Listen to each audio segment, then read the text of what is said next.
تو حسین رضی اللہ تعالیٰ عنہ 3 دنوں کے پیاسے دریا کے کنارے بیٹھ کر پانی پینے جا رہے تھے تو اسی وقت دشمنوں میں سے ایک آدمی جس کا نام ابن نمیر تھا، اس نے حضرت حسین کے منہ کی طرف ایک تیر چلایا۔ وہ تیر سیدھا آ کر حضرت حسین کی گردن میں لگتا ہوا دوسری طرف نکل گیا، جس کی وجہ سے حضرت حسین پانی نہ پی سکے اور ان کی گردن سے خون بہنے لگا۔ تو حضرت حسین رضی اللہ تعالیٰ عنہ نے ابن نمیر سے کہا کہ اے ظالم، جیسے تو نے مجھے پانی نہیں پینے دیا، ایسے ہی اللہ۔ بسم اللہ الرحمن الرحیم۔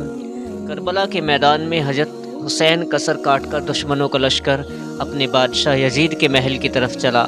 محل میں ایک فوجی نے یزید کے سامنے حضرت حسین رضی اللہ تعالی عنہ کا کٹا سر رکھ دیا۔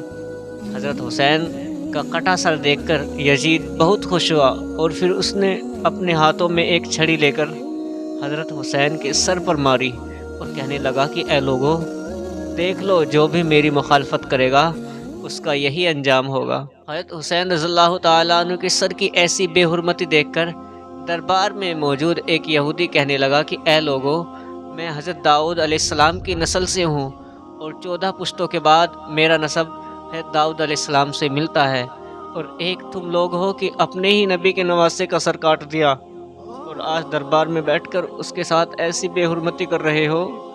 تم کیسے اپنے نبی کے سچے عاشق ہو؟ حضرت حسین رضی اللہ تعالیٰ عنہ کی بہن حضرت زینب اپنے بھتیجے امام زین العابدین کو پکڑ کر روئے جا رہی تھی اور اپنے بھائی حضرت حسین کے کٹے سر کی بے حرمتی دیکھ کر اللہ سے فریاد کر رہی تھی کہ تبھی یزید نے حضرت زین العابدین سے کہا کہ تم نے دیکھ لیا نا کہ تیرے باپ نے میری مخالفت کی تو اللہ نے اس کا کیسا انجام کیا۔ اس پر حضرت زین العابدین نے قرآن کی ایک آیت پڑھ کر جواب دیا کہ اے یزید، دنیا میں جو کچھ بھی ہوتا ہے سب میرے اللہ کے حکم سے ہوتا ہے۔ تو یزید نے جواب دیا کہ یہ سب کچھ تم لوگوں کی کرتوتوں کی وجہ سے ہوا ہے۔ اور پھر یزید نے حضرت زینب کے ہاتھ میں ان کے بھائی حضرت حسین کا سر رکھتے ہوئے کہا کہ اب تم لوگ عزت کے ساتھ اپنے گھر مدینہ جا سکتے ہو۔ اور پھر حضرت زینب روتی ہوئی اپنے گھر والوں کے ساتھ مدینہ کی طرف چل پڑی۔ حضرت زینب سارے راستے بھر اپنے بھائی حضرت حسین کا کٹا سر دیکھ کر روتی جا رہی تھی۔ آخر یہ لٹا ہوا قافلہ کئی دنوں کے سفر کے بعد مدینہ پہنچا۔ جب لوگوں کو خبر ہوئی کہ دشمنوں نے حضرت حسین رضی اللہ تعالیٰ عنہ کا سر کاٹ دیا ہے تو لوگوں میں کوہرام مچ گیا اور ہر گھر سے رونے کی آوازیں آنے لگی۔ سارے مدینہ کے لوگ سمٹ کر حضرت زینب کے پاس پہنچے۔ حضرت زینب بہت خاموش تھی، کسی سے بات نہیں کر رہی تھی۔ حضرت حسین کا کٹا سر ان کے ہاتھوں میں تھا اور آنکھوں سے آنسو جاری تھے۔ اچانک حضرت زینب اپنے بھائی حسین کا کٹا سر لے کر اپنے نانا حضور صلی اللہ علیہ وسلم کی قبر کی طرف چل پڑی۔ حضرت زینب حضور صلی اللہ علیہ وسلم کی قبر پر جب پہنچی تو آنکھوں سے بے اختیار آنسو بہنے لگے، اور پھر انہوں نے حضور صلی اللہ علیہ وسلم کی قبر کے پاس حضرت حسین کا کٹا سر رکھتے ہوئے کہا، ایسے الفاظ کہے کہ جنہیں سن کر سارے مدینے والے رونے لگے۔ حضرت زینب نے حضور صلی اللہ علیہ وسلم کی قبر کے سامنے کھڑے ہو کر کہا کہ اے میرے نانا جان، کاش کہ آپ زندہ ہوتے تو دیکھ لیتے کہ دشمنوں نے تیرے پیارے حسین کا کیا حال کیا ہے۔ اسے قتل کر دیا اور اس کے جسم پر گھوڑے دوڑا دیے، اور جب اس سے بھی دل نہ بھرا تو دشمنوں نے تیرے پیارے حسین کا سر ہی کاٹ دیا۔ حضرت زینب اپنے نانا حضور صلی اللہ علیہ وسلم کی قبر کے سامنے کھڑی فریاد کر رہی تھی اور آنکھوں سے مسلسل آنسو جاری تھے۔ مدینہ والے بھی سب پیچھے کھڑے حضرت زینب کی دکھ بھری فریاد سن کر رو رہے تھے۔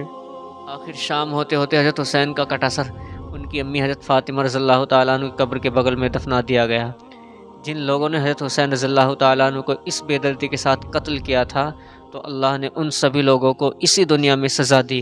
کربلا کے میدان میں دشمنوں میں سے ایک آدمی جس کا نام ابن جویرہ تھا، اس نے حضرت حسین رضی اللہ تعالیٰ عنہ کو پکار کر کہا، انہیں گالیاں دیں اور برا کہا، تو حضرت حسین نے اس کے لیے بد دعا کی اور کہا کہ اے ابن جویرہ، اللہ تیرے جسم کے ٹکڑے ٹکڑے کر دے۔ اور پھر اسی وقت ابن جویرہ کا گھوڑا پاگل ہو گیا، ادھر ادھر بدکنے لگا۔ گھوڑے کے بدکنے کی وجہ سے ابن جویرہ کا پیر پھسل گیا اور وہ گھوڑے سے نیچے گر پڑا، لیکن اس کی ایک ٹانگ گھوڑے میں بندی زین میں پھنس گئی اور پھر وہ پاگل گھوڑا اسے گھسیٹتے ہوئے پتھر دوڑنے لگا۔ وہ گھوڑا ابن جویرہ کو گھسیٹتا ہوا اتنی تیز دوڑ رہا تھا کہ پتھروں کی چوٹ سے ابن جویرہ کا جسم کٹ کٹ کر گرنے لگا اور آخر اس کا سارا جسم کٹ کر ختم ہو گیا۔ صرف اس کی وہ ٹانگ بچی کہ جو اس نے گھوڑے کی زین میں، کہ جو اس کی گھوڑے کی زین میں پھنس گئی تھی۔ جس وقت کربلا کے میدان میں حضرت حسین رضی اللہ تعالیٰ عنہ 3 دنوں کے پیاسے دریا کے کنارے بیٹھ کر پانی پینے جا رہے تھے تو اسی وقت دشمنوں میں سے ایک آدمی جس کا نام ابن نمیر تھا، اس نے حضرت حسین کے منہ کی طرف ایک تیر چلایا۔ وہ تیر سیدھا آ کر حضرت حسین کی گردن میں لگتا ہوا دوسری طرف نکل گیا، جس کی وجہ سے حضرت حسین پانی نہ پی سکے اور ان کی گردن سے خون بہنے لگا۔ تو حضرت حسین رضی اللہ تعالیٰ عنہ نے ابن نمیر سے کہا کہ اے ظالم، جیسے تو نے مجھے پانی نہیں پینے دیا، ایسے ہی اللہ تجھے ہمیشہ پیاس رکھے۔ حضرت حسین کی اس بد دعا کا اس دشمن پر ایسا اثر ہوا کہ وہ چاہے جتنا پانی پی لیتا پھر بھی اس کی پیاس نہ بجھتی۔ آخر اسی دن شام کو اس نے اتنا زیادہ پانی پی لیا کہ اس کا پیٹ پھٹ گیا اور اس کی موت ہو گئی۔ دشمنوں کا سردار ابن زیاد کہ جس نے حضرت حسین رضی اللہ تعالیٰ عنہ کا سر کاٹنے کا حکم دیا تھا اور اسی کے حکم پر فوجیوں نے حضرت حسین کا سر کاٹا تھا، تو ابن زیاد کا نوکر بیان کرتا ہے کہ جب ابن زیاد حضرت حسین کا سر کاٹ کر شام کو اپنے محل پہنچا تو میں بھی اس کے ساتھ تھا۔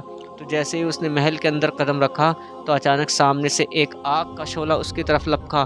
قریب تھا کہ وہ آگ میرے سردار ابن زیاد کو جلا کر ختم کر دیتی، لیکن تبھی اچانک وہ آگ غائب ہو گئی اور ابن زیاد نے مجھ سے کہا کہ اے آدمی، کیا تم نے بھی وہ آگ دیکھی جو ابھی میری طرف لپکی تھی؟ تو میں نے کہا کہ ہاں میرے سردار، مجھے بھی وہ آگ نظر آئی تھی۔ تو ابن زیاد نے مجھ سے کہا کہ یہ بات کسی کو بھی مت بتانا، اس کو راز ہی رکھنا۔ حضرت سفیان ثوری فرماتے ہیں کہ حضرت حسین کو قتل کرنے والے دشمنوں میں سے میں نے 2 لوگوں کا بہت برا انجام دیکھا۔ ایک تو ان میں ایسا آدمی تھا کہ اس کی شرمگاہ اپنے آپ بہت زیادہ بڑھتی جا رہی تھی اور پھر بڑھتے بڑھتے وہ اتنی لمبی ہو گئی تھی کہ اس نے اپنی شرمگاہ کسی چیز سے باندھ رکھی تھی اور وہ شرم سے لوگوں کے بیچ نہ جاتا، اپنے گھر میں ہی بیٹھا رہتا۔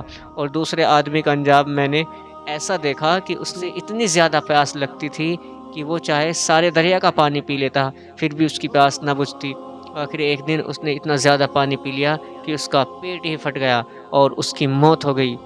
ابو قبیل فرماتے ہیں کہ کربلا کے میدان میں دوپہر کے وقت حضرت حسین کو شہید کیا گیا تھا۔ تو جس وقت حضرت حسین کو شہید کیا گیا تو اچانک سورج گرہن ہونے لگا اور پھر سورج چھپتے چھپتے اتنا زیادہ چھپ گیا کہ دوپہر کے وقت رات کی طرح اندھیرا ہو گیا اور آسمان میں تارے نظر آنے لگے اور ہمیں ایسا لگنے لگا کہ شاید قیامت آ گئی ہے۔ امام زہری فرماتے ہیں کہ جس دن حضرت حسین کو شہید کیا گیا تو اس دن بیت المقدس میں جو بھی کنکر یا پتھر اٹھایا جاتا تو اس کے نیچے تازہ خون ملتا تھا، اور پھر 3 دنوں تک آسمان ایسا لال پڑ گیا کہ ہمیں ڈر لگنے لگا کہ شاید اب قیامت ہو جائے گی۔